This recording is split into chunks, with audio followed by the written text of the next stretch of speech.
Saya Desi Salviani, Anda sedang menyaksikan News Update Warta Kota. Presiden Prabowo kembali meresmikan sebuah institusi keuangan baru yang disebut memiliki banyak peran dan fungsi penting dalam pelayanan hingga pembiayaan. Institusi tersebut adalah Bank Emas atau Bullion Bank yang diluncurkan Prabowo di The Gate Tower, Jakarta, Rabu 27 Februari. Dikutip dari Kompas.com, Prabowo mengungkapkan dengan adanya bank emas ini, produksi domestik bruto negara dapat meningkat. Selain itu, Prabowo menjelaskan dengan adanya bank emas ini dapat menambah pendapatan negara dan membuka jutaan lapangan kerja baru. Mantan Menteri Pertahanan itu juga mengungkapkan keberadaan bank emas dirasa menjadi penghematan hingga peningkatan devisa negara. Selain itu, dirinya juga menambahkan bank emas akan meningkatkan stabilitas moneter. Prabowo menambahkan saat ini Indonesia masuk dalam deretan negara terkaya dengan jumlah cadangan emas lebih dari 2.000 ton. Prabowo berharap dengan adanya bank emas, negara dapat meningkatkan produksi domestik bruto. Bahkan Kepala Negara memprediksi hal itu bisa meningkatkan anggaran negara hingga 245 triliun rupiah dan membuka 1,8 juta lapangan kerja baru. Perlu diketahui, Bank Emas merupakan institusi keuangan yang berperan dalam perdagangan, penyimpanan serta pembiayaan emas dan logam mulia serta berinvestasi dengan emas. Sejauh ini yang memiliki layanan Bank Emas dan sudah menerima izin dari OJK, yakni Pegadaian dan Bank Syariah Indonesia. Peresmian layanan Bank Emas, Pegadaian dan Bank Syariah Indonesia untuk pertama kali dalam sejarah Republik kita yang kita cintai.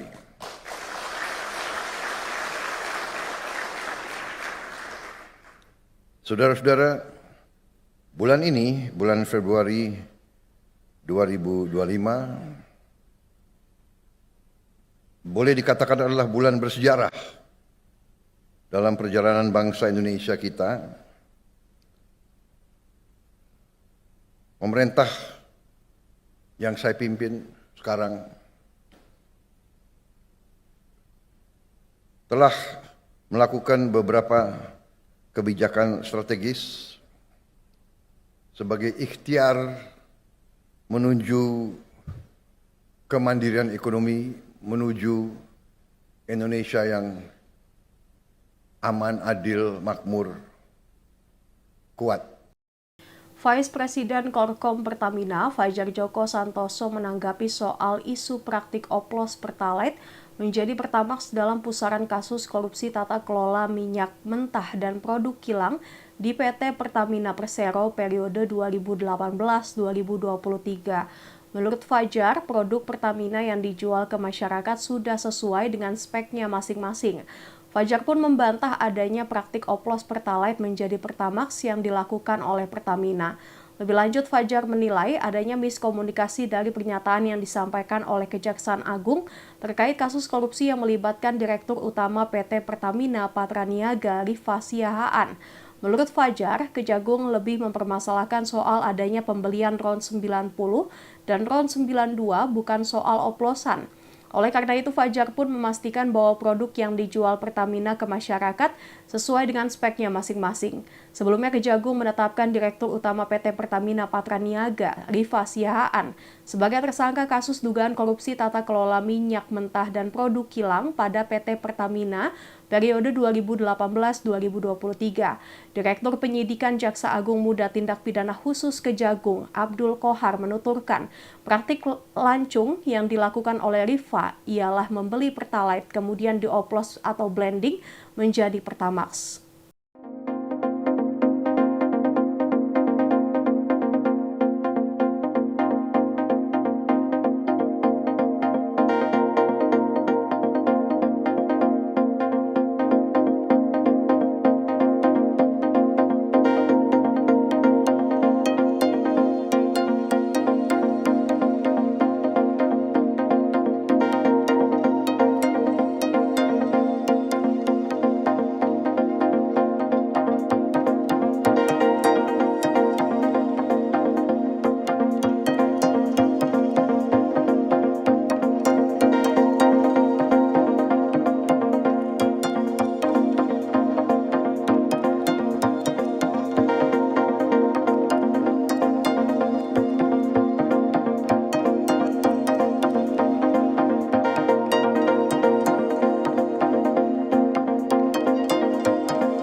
Menteri Energi dan Sumber Daya Mineral atau ESDM RI Bahlil Lahadalia bakal membentuk tim untuk memberikan kepastian spesifikasi bahan bakar minyak atau BBM sesuai dengan ketentuan.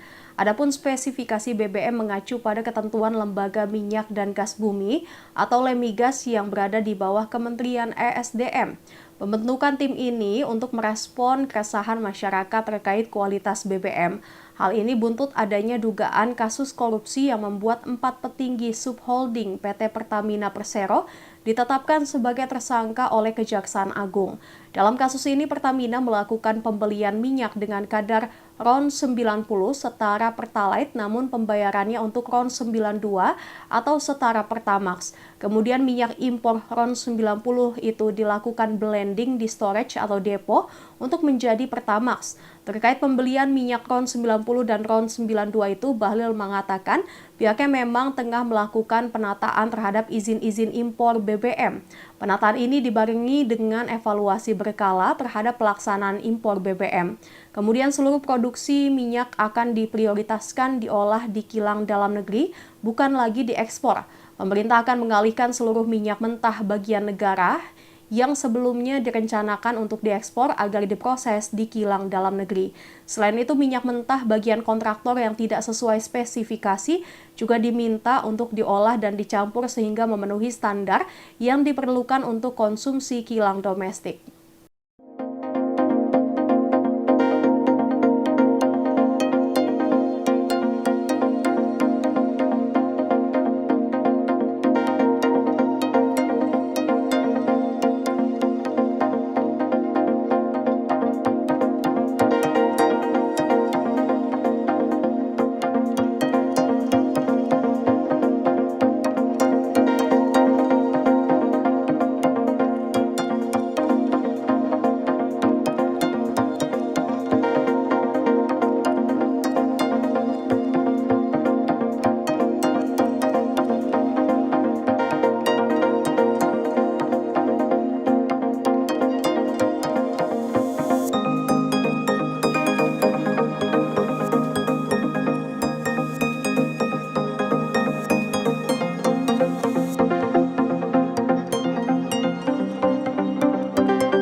Seorang polisi di kota Bau-Bau, Sulawesi Tenggara atau Sultra, inisial Bribda A, berusia 22 tahun, mengalami kritis setelah dianiaya seniornya pada Jumat 21 Februari malam.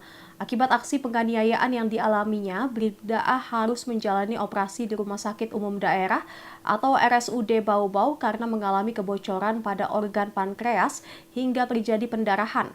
Terdapat 6 orang pelaku dalam kasus polisi aniaya polisi di Barak Dalmas Polres Bau-Bau ini.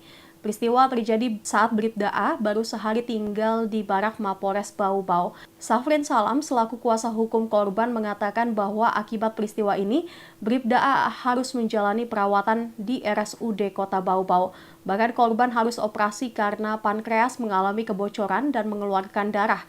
Safrin mengungkapkan bahwa ada 6 orang pelaku yang terlibat dalam aksi pemukulan terhadap Bribda A, di mana 2 pelaku memukul korban, sedangkan 4 orang lain menjaga Barak.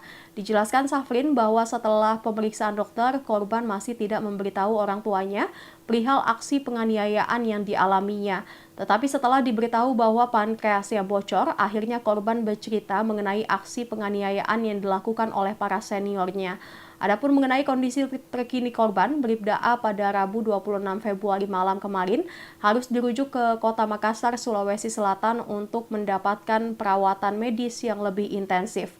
Safrin pun mengaku bahwa pihaknya telah memasukkan laporan atas tindakan pidana yang dialami kliennya ke Polres Bau-Bau pada Selasa 25 Februari.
Anies Baswedan diketahui tengah berada di Yordania untuk menyalurkan bantuan kemanusiaan langsung pada pengungsi Palestina. Penyaluran bantuan itu dilakukan bersama para relawan, salah satunya musisi tanah air Ciki Fauzi. Mantan Gubernur Jakarta tersebut terlihat turun langsung dan mengangkut kardus berisi bantuan. Ia juga terlihat menyerahkan bantuan itu langsung kepada para pengungsi.